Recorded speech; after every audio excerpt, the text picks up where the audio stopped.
beneath the dust of forgotten battlefields, across the crumbling stones of ancient groves, and within the silent ruins that still touch the sky. There lies the echo of a power so vast, so unyielding, that it shaped the very course of humanity.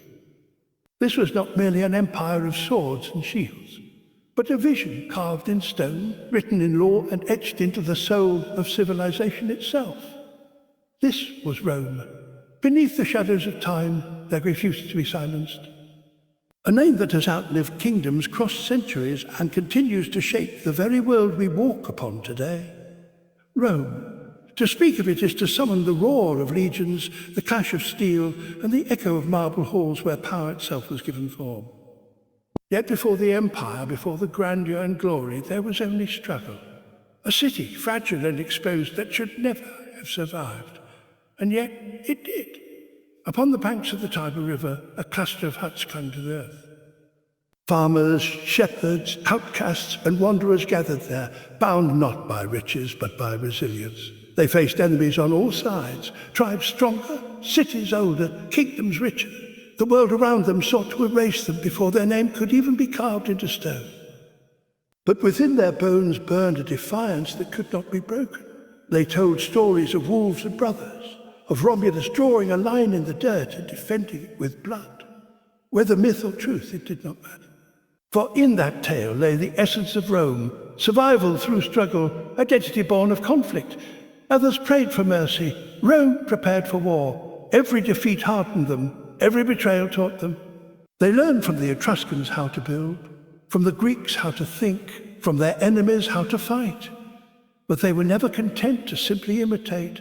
They took what they learned and reshaped it into something greater, something unyielding, something distinctly Roman. Picture it, men leaving their fields, setting aside the plough to carry the sword. Fathers training sons not in comfort, but in endurance.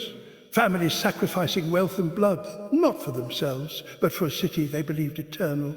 Rome was not yet vast, not yet crowned in marble, but already it was different. Where others lived for the moment, Rome built for forever. It was here that discipline took root. The Republic formed, laws replaced whims, and the idea of Rome began to transcend its walls. To be Roman was to belong to something more powerful than oneself, an unspoken pact that demanded sacrifice, loyalty, and unwavering strength. And so, brick by brick, battle by battle, the city expanded. First the hills, then the plains, and to its will. Not because Rome sought mere conquest, but because it refused to be conquered. Against overwhelming odds, it endured. Against stronger foes, it triumphed. Rome rose not in ease, but in defiance of the impossible. This was the beginning of the empire that would one day shape the world. Born not of wealth, forged not in comfort, but in struggle, Rome began as nothing, and yet within that nothing, it discovered the seed of eternity. If the birth of Rome was carved in struggle, its rise was secured by the greatest military machine the world had ever seen. For it was not enough to dream of empire. Rome armed that dream with steel, discipline, and unshakable resolve. The Roman legion was no ordinary army. It was an instrument of order, a living force that marched with the weight of destiny upon its shoulders. Each soldier was more than a man. He was a fragment of a greater whole. Shields interlocked, spears leveled, eyes fixed forward. They moved not as individuals, but as a single, unstoppable tide. Others fought with passion. Rome fought with precision. Where barbarian fury came in waves of chaos, Roman formation stood firm anew. They built camps with mathematical efficiency, roads that carried their armies across mountains and plains, and strategies that adapted to every enemy they faced. From the deserts of Africa to the frozen frontiers of Germania, the legions carved Rome's name into the soil of nations. But it was not only their tactics that made them fearsome, it was their discipline. A Roman soldier did not fight only for victory, but for the idea of Rome itself. Punishment for failure was harsh, reward for loyalty eternal. To break rank was to betray an empire. To hold the line was to carry the weight of centuries upon your shoulders. In their endurance lay their strength. In their obedience lay their power. And yet the legions were not built on brute force alone. They were builders as much as warriors.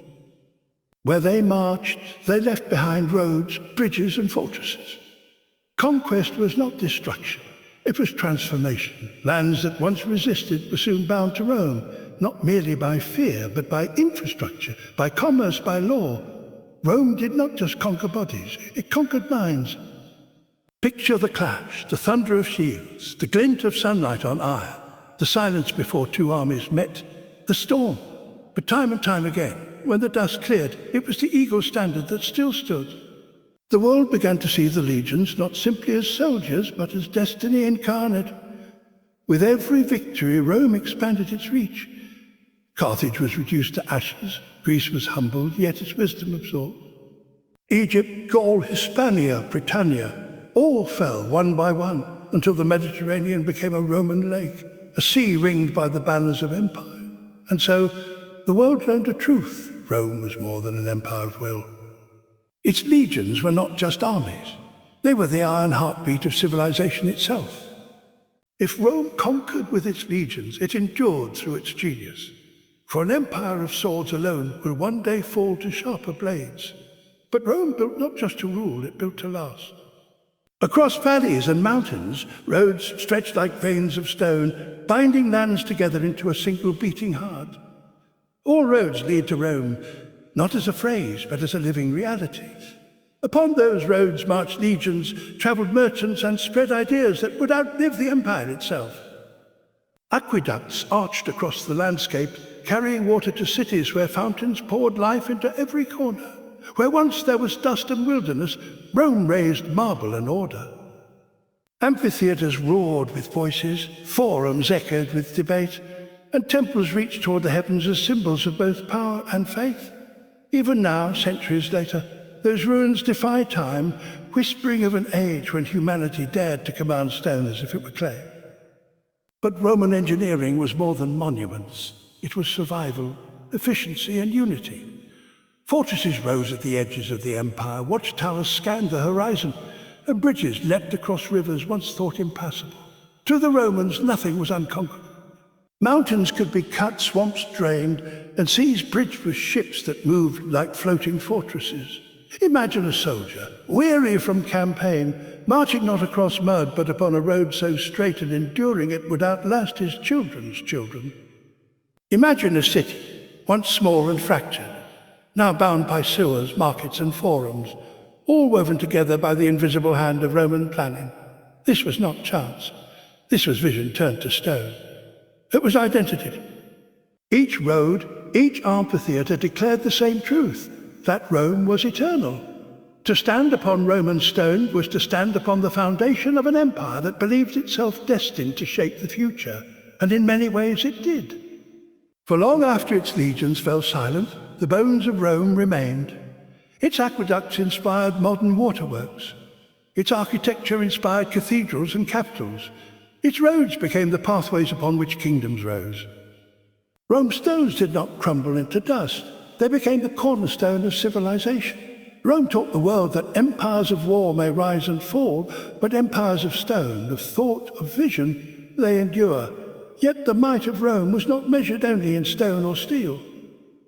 Its true genius lay in something deeper, something that outlasted battlefields and monuments, the creation of order in a world of chaos. For in Rome was born a system of law and governance that would echo through the ages. Where once kings ruled by whim, Rome forged principles that bound even rulers themselves. Written codes replaced spoken promises. Justice was no longer the privilege of the powerful, but the right of the people. The 12 tables, etched into bronze, became more enduring than any sword, for they declared that order and fairness were not the gifts of rulers, but the foundation of society itself. In the Senate, voices clashed and visions collided, yet out of debate came direction. It was imperfect, often corrupt, yet revolutionary, a forum where the destiny of millions could be argued, challenged, and decided. Rome created not just a system of governance, but an idea that citizens, no matter their station, were part of something larger, something sacred, the Republic, and later the empire itself. And with this governance came culture, a tapestry woven from every land Rome touched. Greek philosophy found new life under Roman patronage. Egyptian science, Gallic artistry, and Eastern wisdom all found a place beneath the wings of the eagle. Rome did not simply conquer nations. It absorbed them, integrated them, and reshaped them into a mosaic that enriched the empire as a whole. Its language, Latin, became the thread that bound vast lands together, a tongue so enduring that even now it breathes through the words of our science, our law, and our speech. Its literature, its plays, its history spoke not just to Romans, but to humanity. Echoes of ambition, honor, betrayal, and glory that still speak to us across millennia. And at the heart of it all was the Roman belief in identity. To be Roman was not merely to be born within its walls. It was to embrace its order, its discipline, its destiny. From Spain to Syria, from Gaul to Judea, peoples who had once fought Rome now found themselves Roman in law, Roman in rights, Roman in name. This was not mere conquest, this was transformation. Imagine the world before Rome, fragmented, tribal, fragile. And imagine it after, unified by roads, governed by law, enriched by culture, bound by the idea that one civilization could encompass all. It was imperfect, flawed, for all, but it was also extraordinary. This was Rome's truest conquest. Not the sword, not the sword, not the stone, but the soul. It created a civilization where identity stretched beyond borders, where justice reached beyond kings, where culture transcended tribes.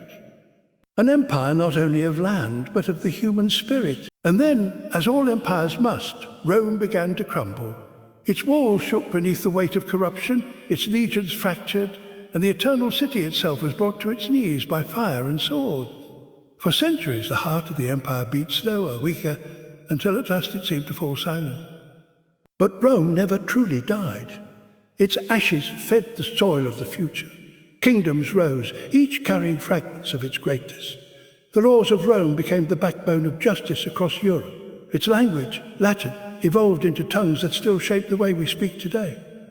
Its roads became the pathways of commerce, its cities the blueprints of nations, its governance the model upon which republics and democracies would be built. Even in its downfall, Rome endured, for its greatness was never bound to marble alone, nor chained to the march of legions. It lived in ideas. It lived in system. It lived in the very fabric of civilization. The Renaissance looked back to Rome and drew strength from its vision. The Enlightenment rediscovered Roman law, Roman philosophy, Roman clarity. And in our own time, the shadow of the empire still stretches long. Every courthouse, every Senate chamber, every republic that calls its people citizens owes something to that ancient city on the Tiber. Rome was not perfect. It was brutal, flawed, and often merciless, yet it was also visionary.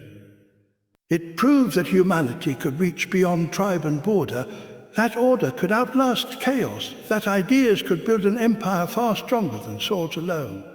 And so, when we speak of Rome, we do not speak only of the past, we speak of ourselves.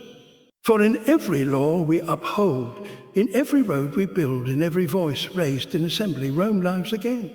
The empire may have fallen, but its legacy endures in the world it shaped, and in the spirit of those who still dare to build for eternity.